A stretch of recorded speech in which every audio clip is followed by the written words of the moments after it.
নমস্কাৰ সকলোকে মই প্ৰথমতে মিনি ফ্লগলৈ আপোনালোক সকলোকে স্বাগতম জনাইছোঁ। তো যেহেতু সামাৰ ভেকেশ্যন শেষ হ'বলৈ মাত্ৰ কেইটিমান দিন আছিলে, তো আমি সকলোৱে ভাবিলোঁ যে এটা সৰুকৈ পিকনিক মনোৱা যায়। তো আমি সকলোৱে ৰেডি হৈ যাবলৈ ওলালোঁ। চাওকচোন ইমান ধুনীয়া আছিল, বৰষুণ।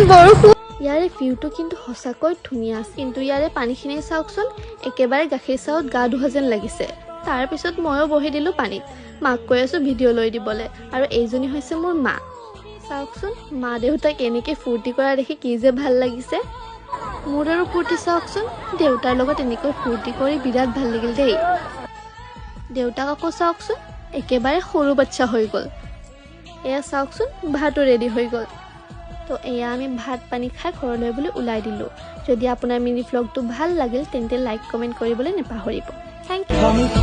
আজি সপোনৰ অজানিত মন ভৰা মিঠা মিঠা